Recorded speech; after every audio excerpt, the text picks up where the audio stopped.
नमस्कार, मैं हूं अंजलि प्योर पटना में आपका स्वागत है। आज है 18 फरवरी दिन बुधवार। खबरों की ओर बढ़ने से पहले चलिए एक नजर डालते हैं आज की सुर्खियों पर। पटना में हर सर्कल में बनेंगे गार्बेज ट्रांसफर स्टेशन। पटना में मार्च से घर घर खरीदा जाएगा ई कचरा। पटना में कोचिंग संस्थानों पर होगी सख्त निगरानी। पटना मेट्रो की सेवा का मार्च से होगा विस्तार। वैभव सूर्यवंशी के वायरल डांस पर पवन सिंह ने किया रिएक्ट। चलिए अब नजर डालते हैं आज की 25 अहम बड़ी खबरों की ओर विस्तार से। BTSC Bihar dairy field officer के 68 पदों पर भर्ती शुरू। सरकारी नौकरी की तैयारी कर रहे उम्मीदवारों के लिए बिहार तकनीकी सेवा आयोग ने डेयरी फील्ड ऑफिसर और डेयरी टेक्निकल ऑफिसर के पदों पर नियमित भर्ती का नोटिफिकेशन जारी किया है। आवेदन के लिए उम्मीदवार के पास बीटेक या फिर बीएससी डेयरी टेक्नोलॉजी संबंधित डिप्लोमा और 2 साल का अनुभव अनिवार्य है। इच्छुक उम्मीदवार आयोग की आधिकारिक वेबसाइट पर जाकर ऑनलाइन आवेदन कर सकते हैं। इसी के साथ साथ फोटोग्राफ और हस्ताक्षर और आवश्यक दस्तावेज अपलोड करना अनिवार्य होगा। वही आवेदन प्रक्रिया 13 फरवरी से शुरू हो चुकी है और अंतिम तारीख 13 मार्च है। पटना को साफ और सुंदर बनाने के लिए पटना नगर निगम ने बड़ा फैसला लिया है। शहर के हर सर्किल में आधुनिक गार्बेज ट्रांसफर स्टेशन बनाए जा रहे हैं, जहां इस पर करीब 53 करोड़ रुपए खर्च हो रहे हैं। वही इन स्टेशनों पर कचरे का सही तरीके से वजन, संग्रह और प्रोसेसिंग यहाँ पर होगी और नई मशीनों से कचरा जल्दी दबाकर आगे भेजा जाएगा। बदबू रोकने के लिए खास ड्रेनेज सिस्टम भी होगा। वही पटना सिटी, बांकीपुर और पाटलिपुत्र में काम तेजी से चल रहा है। पटना विवि चुनाव में नामांकन करने की अंतिम तारीख आज। पटना विश्वविद्यालय छात्र संघ चुनाव के लिए आज नामांकन का अंतिम दिन है। वही सुबह 10 बजे से लेकर दोपहर 3:30 बजे तक उम्मीदवार अपने नामांकन फॉर्म जमा कर सकते हैं। वही पहले दिन सेंट्रल पैनल के संयुक्त पद के लिए यहाँ पर एक प्रत्याशी ने पर्चा भरा था। वही विश्वविद्यालय परिसर में नामांकन के लिए 14 काउंटर बनाए गए हैं। प्रत्याशी के साथ केवल 2 छात्र ही अंदर जा सकते हैं। वही 19 फरवरी को प्रारंभिक सूची जारी होगी और 21 फरवरी को फाइनल सूची प्रकाशित की जाएगी। पटना में मार्च से घर घर खरीदा जाएगा ई कचरा। आपको बताएं कि पटना में ई कचरे की मात्रा हर साल 10% से अधिक बढ़ रही है। मोबाइल, कंप्यूटर, टीवी, बैटरी और अन्य इलेक्ट्रॉनिक उपकरणों के खराब होने से ये समस्या बढ़ती जा रही है। वही इसे देखते हुए पटना नगर निगम मार्च से घर घर जाकर ई कचरा खरीदने की योजना शुरू करेगा। ये कदम नगर निगम को राज्य का पहला ऐसा निकाय बनाएगा। योजना में सुरक्षित निस्तारण और पुनर्चक्रण सुनिश्चित किया जाएगा और जागरूकता अभियान के जरिए नागरिकों को ई कचरे के नुकसान और सही निस्तारण के लाभ बताए जाएंगे। वही इससे पर्यावरण और मानव स्वास्थ्य की सुरक्षा होगी। पटना में कोचिंग संस्थानों पर होगी सख्त निगरानी। पटना जिले के सभी कोचिंग संस्थान अब सख्त निगरानी में रहेंगे, जहां जिला स्तरीय समिति के गठन के साथ अनुमंडल और थाने स्तर की टीमें नियमित निरीक्षण करेंगी कि जिला स्तरीय समिति के गठन के साथ अनुमंडल और थाने स्तर की टीमें नियमित निरीक्षण करेंगी कि संस्थान सुरक्षा मानकों के अनुसार सुरक्षित और नियंत्रित तरीके से संचालित हो। वही डीएम डॉक्टर त्यागराजन एसएम और एसएसपी कार्तिकेय शर्मा ने कहा कि विद्यार्थियों की सुरक्षा सर्वोपरि है। वही सभी कोचिंग संचालक वैध निबंधन प्रमाण पत्र, कक्षा, अग्नि सुरक्षा और इमरजेंसी निकासी जैसे मानकों का पालन अनिवार्य करेंगे। इसी के साथ साथ उल्लंघन करने वाले संस्थानों पर कड़ी कार्रवाई होगी। हर थाने में कोचिंग का पूरा विवरण और परिसर में सीसीटीवी निगरानी अनिवार्य होगी। पटना जू में अगले महीने से दिखेगी 2 शेरनियां। पटना के संजय गांधी जैविक उद्यान यानी कि पटना जू में अगले महीने से 2 शेरनियां दर्शकों को दिखाई देंगी। वही वन्य जीव अदला बदली कार्यक्रम के तहत 15 फरवरी को राजगीर जू सफारी से 2 शेरनियों को पटना जू लाया गया, जबकि जू की शेरनी पार्वती को राजगीर भेजा गया। आपको बताएं कि दोनों शेरनियों को केंद्रीय चिड़ियाघर प्राधिकरण के मानकों के तहत 30 दिन क्वारंटाइन में यहाँ पर रखा जाएगा और मार्च के पहले सप्ताह से ऑनलाइन टिकट बुकिंग शुरू होगी। साथ ही जल्द ही गाइड सुविधा भी उपलब्ध होगी। जू में सुरक्षा बढ़ाने के लिए 150 नए सीसीटीवी कैमरे लगाए जाएंगे और आधुनिक कमांड सेंटर बनाया जाएगा। पटना मेट्रो की सेवा का मार्च से होगा विस्तार। पटना मेट्रो को शुरू हुए 4 महीने हो चुके हैं। वर्तमान में new Pataliputra bus terminal 0 mile और भूतनाथ के बीच 2.9 किलोमीटर दूरी पर चल रही मेट्रो का किराया 15 रुपए है। वही मार्च में भूतनाथ से मलाही पकड़ी तक सेवा शुरू होगी, जिससे दूरी 6.107 किलोमीटर और किराया 30 रुपए होगा। मलाही पकड़ी स्टेशन पर एएसएस ट्रांसफार्मर चालू है और पार्किंग सुविधा उपलब्ध होगी। वही पटना जंक्शन पर 3 फ्लोर वाला इंटरचेंज स्टेशन बन रहा है। इसी के साथ साथ मोइनुल हक से पटना यूनिवर्सिटी और पीएमसीएच तक टनल तैयार है। इसी के साथ साथ राजेंद्र नगर स्टेशन सबसे गहरा होगा। सुरक्षा के लिए 150 नए सीसीटीवी कैमरे लगाए जाएंगे।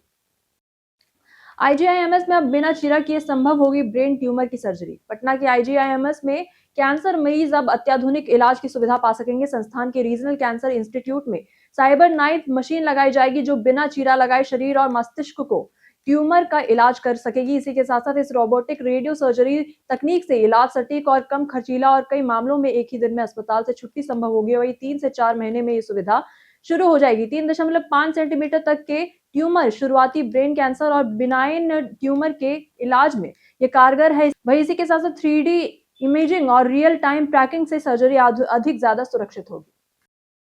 पटना में नशीली दवाओं के बड़े नेटवर्क का हुआ पर्दाफाश। पटना के रामकृष्ण नगर इलाके में औषधि नियंत्रण प्रशासन की टीम ने छापेमारी कर नशीली दवाओं के एक संगठित नेटवर्क का खुलासा किया है। कार्यवाही के दौरान करीब 19 लाख रुपए मूल्य के कोडिनयुक्त कफ सिरप और इसी के साथ साथ नशीले इंजेक्शन और प्रतिबंधित टैबलेट बरामद की गई। वही गोदाम को सील कर 2 आरोपित अनिमेश कुमार और रोहित कुमार के खिलाफ एनडीपीएस एक्ट के तहत प्राथमिकी दर्ज की गई है। प्रारंभिक जांच में फर्जी दस्तावेजों और अंतर्राज्यीय आपूर्ति के संकेत मिले हैं। पटना एयरपोर्ट में बड़े विमानों के लिए सचिवालय टावर की ऊंचाई घटेगी। पटना एयरपोर्ट पर बड़े विमानों की लैंडिंग सुरक्षित बनाने के लिए पुराने सचिवालय स्थित टावर की ऊंचाई 49.5 मीटर से घटकर 32 मीटर की जाएगी। वहीं इसके लिए जिला प्रशासन और एयरपोर्ट अथॉरिटी ने मंत्रिमंडल सचिवालय को प्रस्ताव भेजा है। वही टावर की अधिक ऊंचाई के कारण रनवे का 134 मीटर हिस्सा पूरी तरह उपयोग नहीं हो पा रहा है। वही विमान को सामान्य से ज्यादा ढलान पर लैंड करना पड़ता है, जो कि जोखिम पूर्ण है और एयरपोर्ट पर रडार लगाने के लिए भी 1 एकड़ जमीन की जरूरत है। पटना की फेमस पर्सनालिटी में आज बात करेंगे नेहा सरगम की। नेहा दुबे, जिन्हें उनके स्टेज नाम नेहा सरगम से भी जाना जाता है, एक अभिनेत्री और गायिका है। उन्होंने छोटे पर्दे पर अपनी पहचान चांद छुपा बादल में, रामायण जैसे धारावाहिकों से बनाई है। उन्होंने थिएटर म्यूजिकल मुगले आजम में भी मुख्य भूमिका निभाई। इसके अलावा वे मिर्जापुर जैसी वेब सीरीज में नजर आई। वहीं पटना की इस प्रतिभाशाली बेटी ने गायकी और अभिनय दोनों में अपना अलग मुकाम बनाया है। बिहार में 400 मीटर दौड़ के लिए एथलेटिक अकेडमी जल्द। आपको बताएं कि बिहार राज्य खेल प्राधिकरण 400 मीटर दौड़ के खिलाड़ियों के लिए अत्याधुनिक एथलेटिक अकेडमी स्थापित करेगा, जो कि पोर्ट ब्लेयर में यहां पर एथलेटिक्स फेडरेशन ऑफ इंडिया यानी कि एएफएल की बैठक में इस पर सहमति बनी थी। वही उच्च स्तरीय समिति जिसकी अध्यक्षता अंतर्राष्ट्रीय एथलीट अंजू बाबी जॉर्ज करेंगी। वही बिहार के खिलाड़ियों के डेटा का विश्लेषण कर संभावनाशील यहां पर प्रतिभाओं का चयन करेगी। इसी के साथ साथ राज्य स्तर पर कोच डेवलपमेंट प्रोग्राम चलाकर प्रशिक्षकों की क्षमता बढ़ाई जाएगी। साथ ही ग्रामीण और दूरस्थ क्षेत्रों में जमीनी स्तर पर प्रतिभा पहचान अभियान की जाएगी। इसी के साथ साथ जिससे नई प्रतिभाओं को राष्ट्रीय और अंतर्राष्ट्रीय प्रतियोगिताओं के लिए तैयार किया जा सके।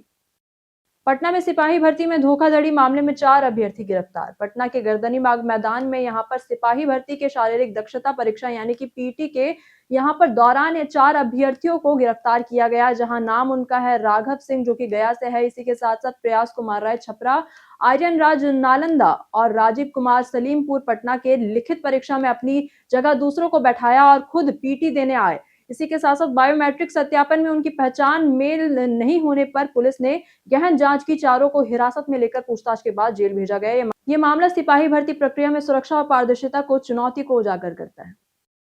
जाने आज कैसा रहेगा पटना के मौसम का मिजाज। अगले 5 दिनों में राज्य में अधिकतम तापमान में कोई विशेष बदलाव की संभावना नहीं है। मौसम शुष्क रहने की उम्मीद है। आज अधिकतम तापमान 26 से 28 डिग्री सेल्सियस और न्यूनतम तापमान की बात करें तो 14 से 16 डिग्री सेल्सियस के बीच रहने की संभावना है। समग्र रूप से आज मौसम स्थिर और सुखद रहेगा। पटना जिले के बिहटा में साइबर अधिकारियों के लिए विशेष प्रशिक्षण कार्यक्रम शुरू हुआ है, जहां राष्ट्रीय इलेक्ट्रॉनिक्स एवं सूचना प्रौद्योगिकी संस्थान पटना के कार्यकारी निदेशक डॉक्टर नितिन कुमार पुरी ने साइबर सुरक्षा और एथिकल हैकिंग कार्यक्रम का उद्घाटन किया। इसी के साथ साथ कार्यक्रम में अधिकारियों को साइबर अपराध रोकथाम, वही नेटवर्क सुरक्षा, डिजिटल फॉरेंसिक और पेनेट्रेशन टेस्टिंग और एथिकल हैकिंग के व्यवहारिक प्रशिक्षण दिए जाएंगे। वही वास्तविक परिस्थितियों पर आधारित अभ्यास से अधिकारी साइबर हमलों की पहचान, रोकथाम और जांच में अधिक दक्ष बनेंगे।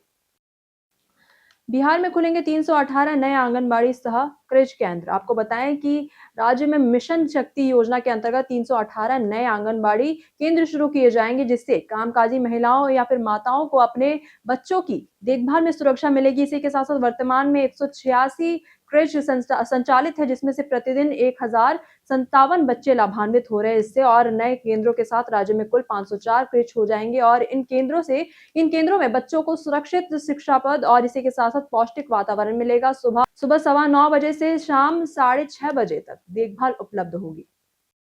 पटना पर्यटन स्थल में आज बात होगी तख्त श्री हरिमंदिर जी पटना साहिब की। तख्त श्री हरिमंदिर जी पटना साहिब को, जो सिख धर्म के 5 तख्तों में से एक है, ये पवित्र स्थल सिखों के 10वें गुरु गोविंद सिंह जी की जन्मस्थली है। गंगा तट के निकट यहाँ स्थित एक गुरुद्वारा न केवल धार्मिक आस्था का केंद्र है, बल्कि ऐतिहासिक और स्थापत्य दृष्टि से भी अत्यंत महत्वपूर्ण है। यहाँ देश विदेश से हजारों श्रद्धालु प्रतिदिन मत्था टेकने आते हैं। वह गुरुद्वारे का स्वर्णिम गुंबद और इसी के साथ साथ विशाल दरबार हॉल और शांत वातावरण पर्यटकों को विशेष आकर्षित करता है। पटना आने वाले हर पर्यटक के लिए स्थल आस्था और इतिहास का अनमोल संगम है। पटना के मुसल्लापुर में 3 साइबर अपराधी गिरफ्तार। आपको बताएं कि पटना के मुसल्लापुर थाना क्षेत्र में यहां पर पुलिस ने 3 साइबर अपराधियों को गिरफ्तार किया है। आरोपियों के पास से 17 एटीएम कार्ड, 19 सिम कार्ड और 7 मोबाइल फोन और एक मोटरसाइकिल और कंपनियों के बारकोड लगे दस्तावेज बरामद हुए। शुरुआती जांच में पता चला कि यह गिरोह ऑनलाइन ठगी और बैंक खातों से अवैध निकासी की योजनाएं बना रहा था। वही आरोपियों ने अलग-अलग लेवल बनाकर सोशल मीडिया पर सस्ते लोन के नाम पर लोगों को फंसाया। वही पुलिस पूछताछ कर रही है अभी भी और गिरोह के अन्य सदस्यों और नेटवर्क का पता लगाने में लगी है। Patna high court advocate association के चुनाव मार्च अप्रैल में संभव। बिहार के सबसे बड़े अधिवक्ता संगठन यानी कि Patna high court advocate association में चुनाव की प्रक्रिया जल्दी शुरू होने वाली है। वही अध्यक्ष शैलेंद्र कुमार सिंह के अनुसार 26 फरवरी को आम सभा बुलाई गई है, जिसमें 3 सदस्यीय कमेटी और निर्वाचन पदाधिकारी के नाम तय किए जाएंगे। वही चुनाव मार्च के अंत या फिर अप्रैल में पहले सप्ताह में होने की संभावना जताई जा रही है। इसी के साथ साथ एसोसिएशन ने यहाँ पर अपने सदस्यों के लिए भी मददगार फैसले लिए हैं। गंभीर बीमारियों में 50,000 रुपए इलाज सहायता और मृत्यु पर अनुग्रह राशि 1 लाख रुपए होगी। पटना हाई कोर्ट ने शराबबंदी कानून के तहत की गई जमीन जब्ती को अवैध करार देते हुए नवादा निवासी दयावंती देवी की भूमि डीसील करने का आदेश दिया है। न्यायालय ने स्पष्ट किया कि मकान मालिक की प्रत्यक्ष संलिप्तता या फिर मिलीभगत के बिना जब्ती और दंड नहीं हो सकता। मामले में 13 दिसंबर 2024 को कुछ अवैध शराब बरामद हुई थी, लेकिन याचिकाकर्ता का आरोपितों से कोई संबंध या फिर परिचय नहीं था। वही कोर्ट ने कहा कि अल्प मात्रा में शराब मिलने मात्र से मालिक की संलिप्तता सिद्ध नहीं होती और संपत्ति सील करना अनुच्छेद 14 व 301 का उल्लंघन है। बिहार के मॉडल स्कूलों में 1 अप्रैल से पढ़ाई शुरू। राज्य सरकार ने सभी 534 प्रखंडों में मॉडल विद्यालय खोलने का फैसला किया है। वहीं जहां कक्षा 9 से नीट, जेईई और ओलंपियाड और अन्य प्रतियोगी परीक्षाओं की तैयारी कराई जाएगी, वही पढ़ाई 1 अप्रैल से शुरू होगी। नामांकन के लिए ऑनलाइन आवेदन की अंतिम तिथि 20 फरवरी तक बढ़ा दी गई है। इसी के साथ साथ प्रवेश परीक्षा 11 मार्च को आयोजित होगी और सफल विद्यार्थियों का नामांकन मेधा सूची के आधार पर होगा। इन स्कूलों में स्मार्ट क्लासरूम, आधुनिक लाइब्रेरी, प्रयोगशाला, टेस्ट सीरीज और इसी के साथ साथ करियर काउंसलिंग और व्यक्तिगत मार्गदर्शन जैसी सुविधाएं उपलब्ध कराई जाएंगी। पटना में बियाडा की औद्योगिक जमीन मुकदमों में फंसी। पटना में बिहार उद्योग परिसंघ की 417.66 एकड़ औद्योगिक जमीन लंबित मुकदमों में फंसी होने के कारण शहर में औद्योगिकरण की रफ्तार प्रभावित हो रही है और इस जमीन पर लगभग दर्जन भर फैक्ट्रियां खुल सकती थी, जिससे हजारों लोगों को रोजगार मिलता और आर्थिक गतिविधियों में तेजी आती। कानून जटिलताओं और आवंटन रद्द होने के कारण उद्यमी संचालन शुरू नहीं कर पा रहे हैं। वही बियाडा और उद्योग विभाग लगातार अदालतों का रुख कर रहे हैं, लेकिन विवाद समाधान नहीं होने से जमीन उपयोगहीन और पड़ी हुई है। इसी के साथ साथ पटना में औद्योगिक विकास धीमा हो गया है। फ्रिज की इस सेटिंग से बचाएं बिजली का बिल। घर के किचन में फ्रिज रोजाना दिन रात काम करता है और दूध, सब्जियां, बचा खाना व दवाइयां यहाँ पर सुरक्षित रखता है। वे अक्सर लोग इसे सबसे ठंडे मोड पर रखते हैं, जिससे कंप्रेसर बार बार चालू होता है और बिजली खर्च बढ़ता है। सामान्य उपयोग के लिए फ्रिज 3 से 5 डिग्री सेल्सियस और फ्रीजर जरूरत से ज्यादा माइनस पर ना रखें। वही बार बार दरवाजा खोलना, गर्म खाना सीधे रखना या फिर फ्रिज को दीवार से चिपका कर रखना बिल बढ़ाता है। सही टेम्परेचर, वेंटिलेशन और समय समय पर डिफ्रॉस्ट करना फ्रिज की ऊर्जा बचत और लंबे समय तक काम करने के लिए जरूरी होती है। वैभव सूर्यवंशी के वायरल डांस पर पवन सिंह ने किया रिएक्ट। आपको बताएं कि अंडर 19 विश्व कप में भारत की जीत के बाद समस्तीपुर के 14 वर्षीय क्रिकेटर वैभव सूर्यवंशी का वीडियो सोशल मीडिया पर वायरल हो गया। वीडियो में वैभव पावर स्टार पवन सिंह के सुपरहिट भोजपुरी गाने पर डांस करते हुए नजर आ रहा है। वहीं इस पर पवन सिंह ने प्रतिक्रिया दी और वैभव की खूब ज्यादा तारीफ की। उन्होंने कहा कि खेल के मैदान में भारत का नाम रोशन किया और अपनी मिट्टी तथा भाषा को नहीं भुलाया। पवन सिंह ने भोजपुरी गानों में अश्लीलता को लेकर उठ रहे सवालों पर भी कहा कि सिंगल आउट करना इसे गलत है और इसी के साथ साथ बॉलीवुड में भी बोल्ड गाने हैं। ओप्पो रेनो 13 5G नए स्टाइल और पावर के साथ। अगर आप इस बजट में स्टाइलिश और दमदार 5G स्मार्टफोन ढूंढ रहे हैं तो ओप्पो रेनो 13 5G शानदार ऑप्शन है। ये फोन अब फ्लिपकार्ट पर डिस्काउंट में उपलब्ध है। बीते दिन हमारे द्वारा पूछे गए सवाल का जवाब आप लोगों में से बहुत लोगों ने हमारे कमेंट बॉक्स सेक्शन में लिखकर दिया है। जिन्होंने हमारे द्वारा पूछे गए सवालों का जवाब दिया है उनके नाम है उपेंद्र कुमार, राकेश मिश्रा, संजीव कुमार, अमरजीत कुमार, अजित कृतिका। आप अपना जवाब हमें हमारे कमेंट सेक्शन में लिखकर जरूर बताएं। आज के लिए बस इतना ही। बिहार के तमाम खबरों के साथ बने रहने के लिए देखते रहें प्योर पटना और साथ ही अगर आप यूट्यूब चैनल पर देख रहे हैं तो चैनल को सब्सक्राइब करें। अगर आप फेसबुक पेज पर देख रहे हैं तो लाइक और फॉलो बिल्कुल करें। धन्यवाद।